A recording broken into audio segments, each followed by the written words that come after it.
he was trying to hide his face so nobody could see who he was. And Becky is looking at me like a deer caught in headlights, eyes booked like a deer caught in headlights. I could see like her heart is about to pop out her chest.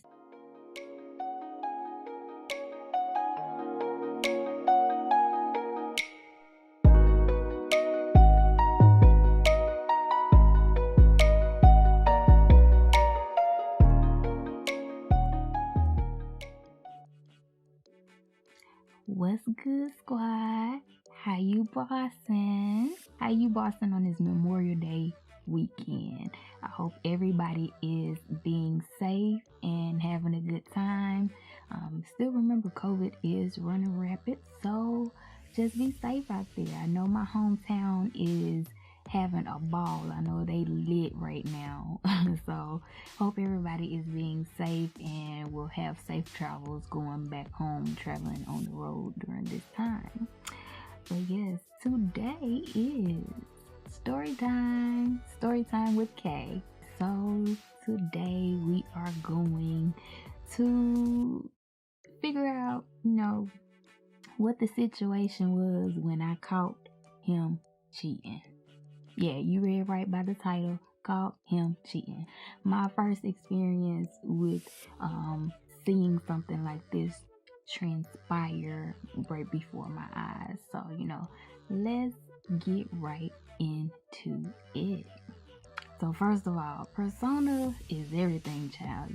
People put up these facades and walls of the things that they want the world to see, want to portray to the world. People who want to portray themselves as players, so they put this out into the world, and then again it may not even be who they are. Some people want to be seen as the princess in some people's eyes. Some people want to be seen as smart, but that may not always be the case.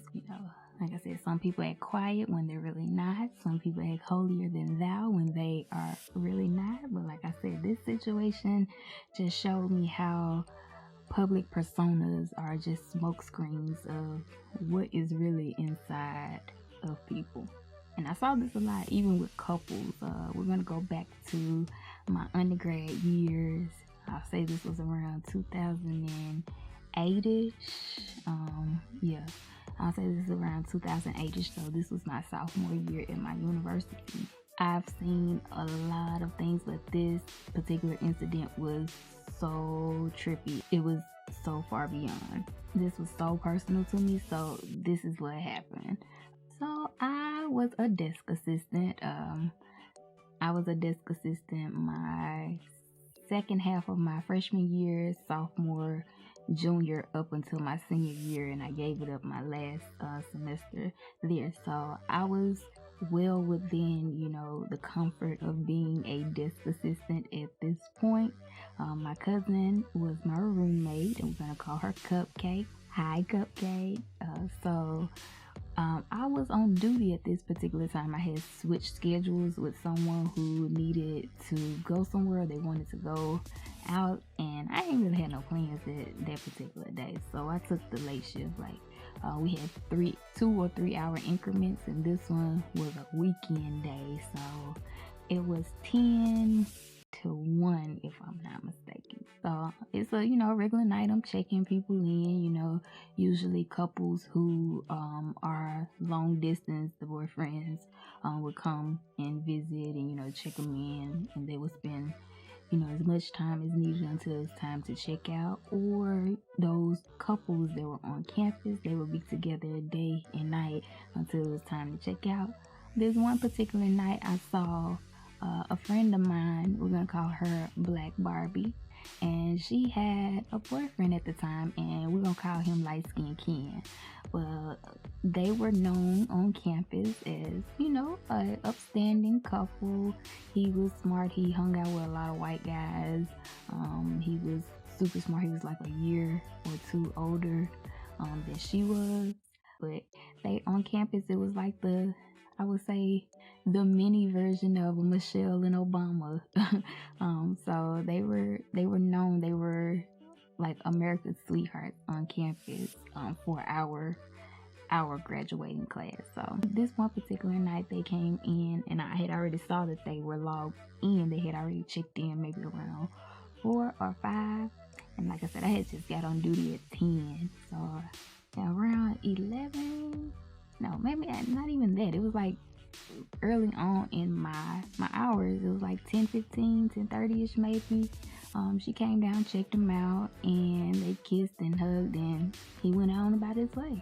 I just went back to doing what I was doing. You know, it was sweet, you know, seeing them go, but normally, you know, I know that they would take the entire time, like from time check-in was at 3 o'clock to 1 o'clock, they would spend time with each other, even if they checked out for a little while just to go on a date or, you know, go eat in the cab. They'll be back and spend the entire, you know, 1 o'clock session together or whatever. But this particular night he checked out early. I didn't think much of it, but I just went ahead and, you know, still doing what I'm doing. I got a cupcake computer, doing some homework, listening to some music, trying to wind down these 3 hours. You know, it seemed like 3 hours was a long time back in them days. Like, I guess, you know, just starting out with a little bit of work. So it felt like 5 or 6 hours to me. So 1 o'clock rolled around and it was time to make sure everybody was out of the dorm and, you know, close everything down appropriately and put my stuff up where it needed to be for the RAs and the hall directors to find for the night. So I was calling people, making sure that they were, you know, out of the room and coming to check out. Some people who were slow poking around, you know, the ones that don't ever seem like they want to leave. Them people, you know, I'm just letting them know that I need y'all up out of here because, you know, you can't leave until everybody out.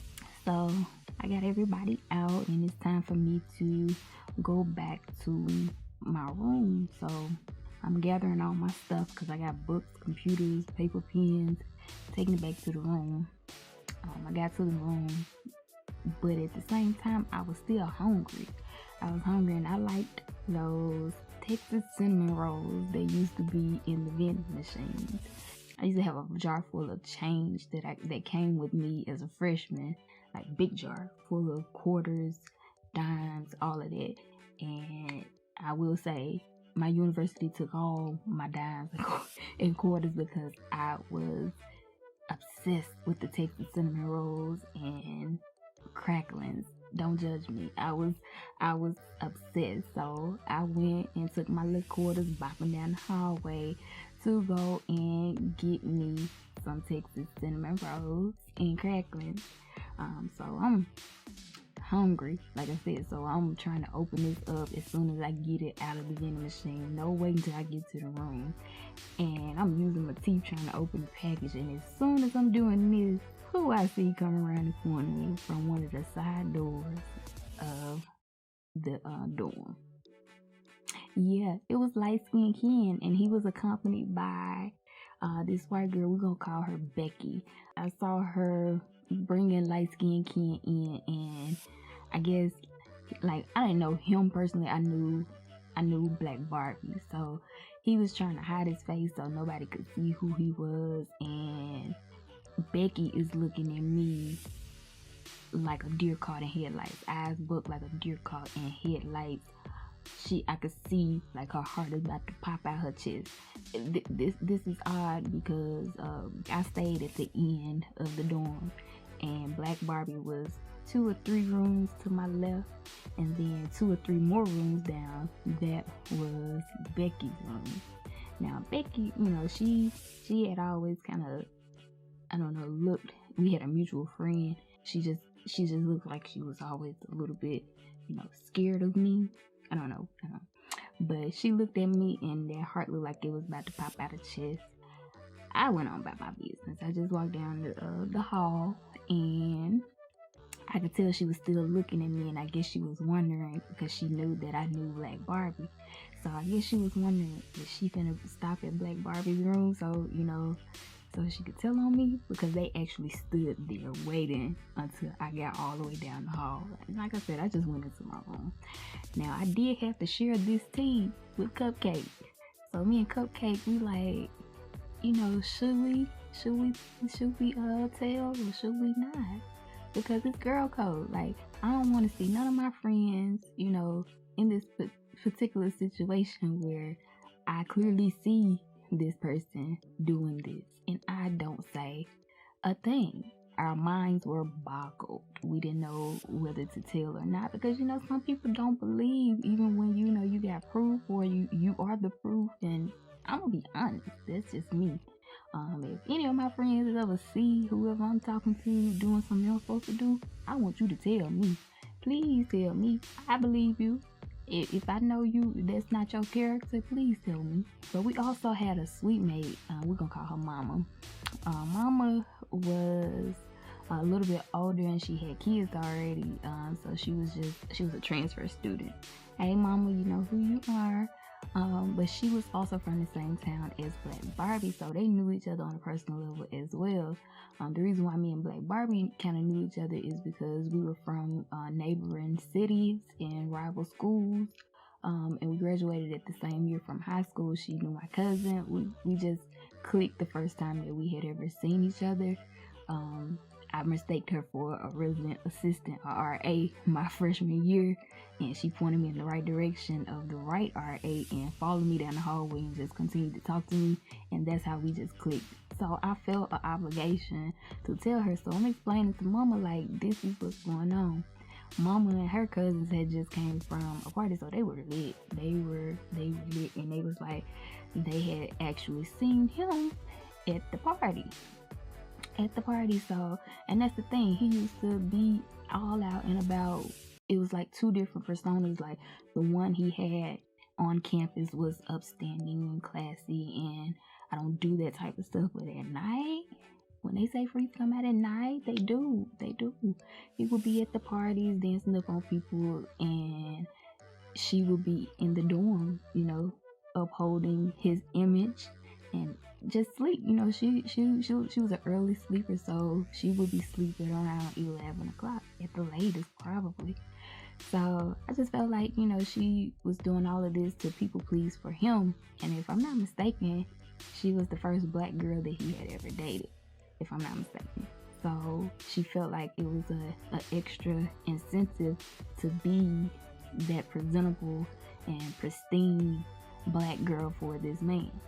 So Mama was like, yeah, we gonna tell it. And Becky and light skinned Kim was still down the hall. So Mama and her cousins are ready. They hollering down the hall, and I had to pull them back in because we ain't trying to make no noise. We ain't trying to get no RAs out. We ain't trying to get no hall directors out. So it was like, we'll just wait. So next day rolled around, and I'm back on duty. And I see light skinned Kim and Black Barbie come in again. So she's checking him in. And I'm just looking and he's acting like nothing has even happened. And I think he checked out early that day too, because we were able to get her alone later that evening. And we called her into my room and we was like, sit down, we got something to say. And I laid it out, what I saw, how I saw it, or whatever. And she's not looking too puzzled. She's quiet. She was like, oh, I kind of suspected. And she's spilling tea about I guess how the girl had been looking at her, or the slick stuff that the girl had been doing, how Becky had been doing this, that, and the third. And of course expanding on I'm just trying to see what what's what. And we were just like, So she thanked us for letting her know, and she went back to her room. And they stayed together another year and a half too. So they stayed together, still trying to put this facade up, this persona up, trying to be that Michelle and Obama type. Like, I think she was more so in love with the idea of what he could be, because I wanted to say he probably was going into pre-law or something like that. So it was just I think it was more so about status or where the future would lead.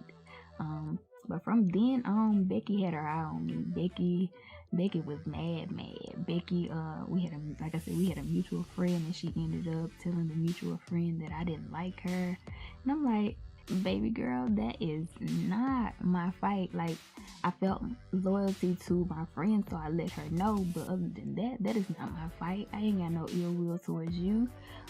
Nobody told you to cheat with that man and help him cheat and, do whatever he was gonna do. There's plenty of dudes on campus that you could have chosen, but you chose one that was already with somebody. So, of course, I didn't like what you did, but it was no beef, no turkey, no ham, no nothing.